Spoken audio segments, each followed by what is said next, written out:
अस्सलाम वालेकुम। मेरा नाम यासिर अहमद है और कंप्यूटर एकेडमी बाय यासिर में दोबारा से वेलकम है। तो पिछली हमने कोडा की 8 क्लासें पढ़ ली हैं, तो आज हम 9वीं क्लास पढ़ेंगे जिसमें कुछ और टूल के बारे में पढ़ेंगे जो काफ़ी इंपॉर्टेंट होता है कोडा में इस्तेमाल करने के लिए। तो बिना टाइम ज़ाया किए हम जाते हैं। आज हम पढ़ेंगे क्राफ्ट टूल के बारे में, नाइफ टूल के बारे में, वर्चुअल सेगमेंट के बारे में, इरेजर टूल के बारे में। छोटे से टूल है सारे, लेकिन इनका बहुत यूनिक आपस में मकसद है। सबसे पहले पढ़ेंगे क्राफ्ट के बारे में। क्राफ्ट में सबको पता है, क्राफ्ट आप तस्वीरें वगैरह करते रहते हैं। हमने एक शेप ड्रा की है जिसमें आपने कोई कलर यहाँ से फिलअप कर लें। अब आपको इसने क्राफ्ट करना है, या आपके पास कोई 2 शेपें, आपने 2 शेपें यहाँ से ड्रा की हैं। अब आपने इन दोनों में क्राफ्ट चाह रहे हैं कि कुछ पीस यहाँ से सर्कल का आ जाए और कुछ पीस यहाँ से स्क्वायर का आ जाए। तो कैसे करेंगे आप सिंपल जाएंगे यहाँ से क्राफ्ट टूल पे,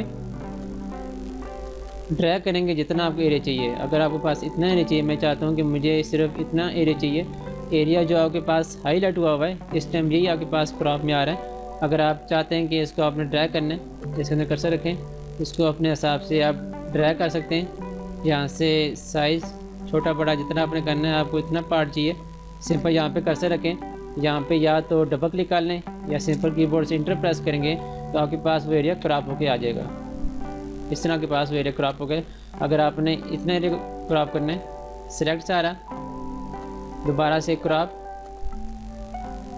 इंटर प्रेस करेंगे तो आपके पास इतना एरिया क्रॉप होके आ जाएगा। इसे हम कहते हैं क्रॉप टूल। नेक्स्ट टूल के बारे में पढ़ेंगे जिसका नाम है आपके पास नाइफ टूल।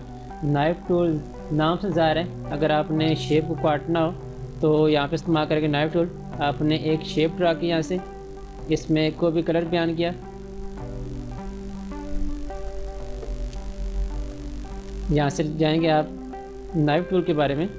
तो पहला पार्ट आपके पास 2 ऑप्शन आएंगे, एज वन ऑब्जेक्ट,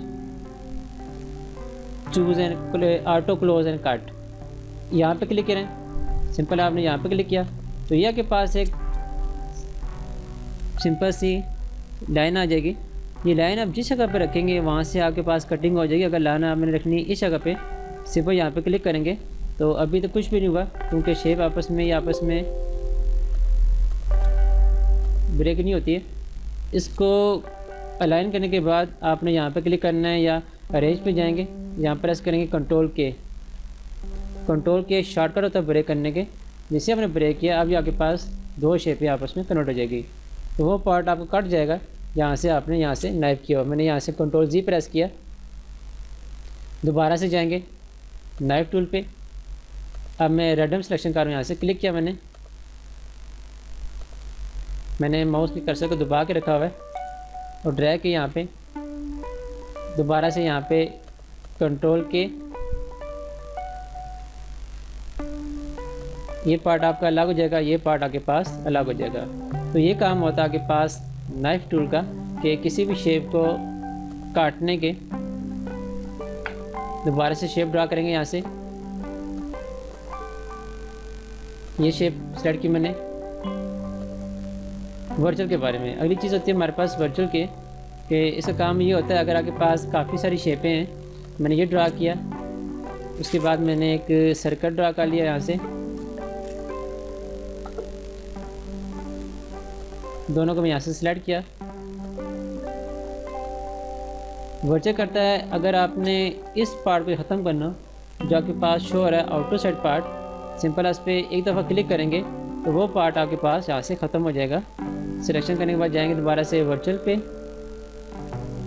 जैसे क्लिक करेंगे तो यहाँ से चीज़ ओवरलैप हो रही है, ये शेप यहाँ से ओवरलैप हो रही है इस पॉइंट से लेकर इस पॉइंट तक। तो ये सारा पार्ट आपके पास रिमूव हो जाएगा। सिंपल आप एक सिंगल क्लिक करेंगे, देखें इसी तरह अभी यहाँ से लेकर यहाँ तक शेप आ रही है, सिंपल क्लिक करें इस ऊपर, सारी शेप रिमूव, क्योंकि यहाँ पे दूसरा आउटर पार्ट नहीं है। अब यहाँ से एक और सर्कल ड्रा करेंगे, ऐसे मैंने इस शेप को रिमूव करना है यहाँ से लेकर यहाँ तक। यहाँ से चूज़ करेंगे वर्चुअल,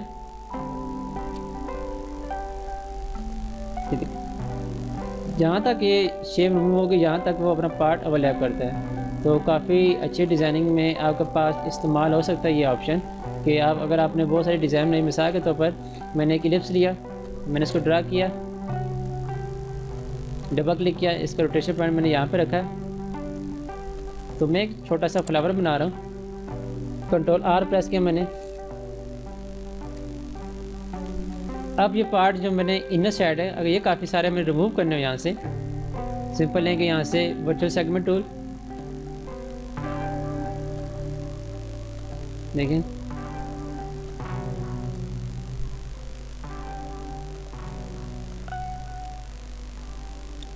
आप सिलेक्शन बना के भी इसको रिमूव कर सकते हैं। आप ऐसा डिज़ाइन बना रहे हैं जिसमें आपके पास सिर्फ आपके पास आउटर साइड चाहिए, इनर साइड नहीं चाहिए, आप ऐसे रिमूव कर सकते हैं। ये काम आता है कि अगर आपने इनर साइड को रिमूव करना या किसी भी दो शेपों में से किसी एक शेप को रिमूव करना, जिसको उसके पार्ट को रिमूव करना, तो वहाँ पे बहुत इस्तेमाल होता है के पास वर्चुअल सेगमेंट। काफ़ी अच्छा टूल है, आप इसको बना के काफ़ी सारे अच्छे डिज़ाइन बना सकते हैं। अगला टूल आपके पास है इरेज़र टूल है, बहुत छोटा सा टूल है और आपको नाम से पता है कि इरेज़र का काम क्या होता है, इरेज़ करना। सिंपल आपको भी शेप ड्रा करेंगे, यहाँ से इरेज़र लेंगे, यहाँ से ये आगे प्रॉपर्टी आ जाएगी, ये पूरे उसका निप इस शेप में होना चाहिए, इस शेप में होना चाहिए, बाकी इसका साइज़ आ रहा होता है, तो शेप बढ़ा लें यहाँ से, साइज़ क्लिक। देखें किसी भी पार्ट को इरेज़ करना है तो आप यहाँ से इजीली यहाँ से इरेज़ कर सकते हैं। मैंने एक सर्कल लिया, यहाँ से मैंने वो ड्रा किया, मैंने यहाँ से दोबारा से इरेज़र टूल लिया, सर्कल, साइज़ कम करें, अब देखिएगा क्लिक। तो ये काम था हमारे पास इरेज़र टूल के बारे में कि किसी ऑब्जेक्ट को वहाँ से इरेज़ करने के।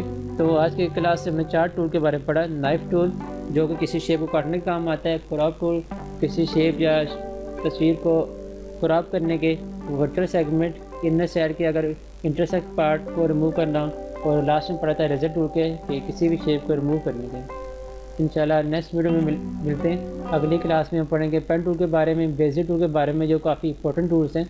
तो इंशाल्लाह अगली क्लास में मिलते हैं। अल्लाह हाफ़िज़।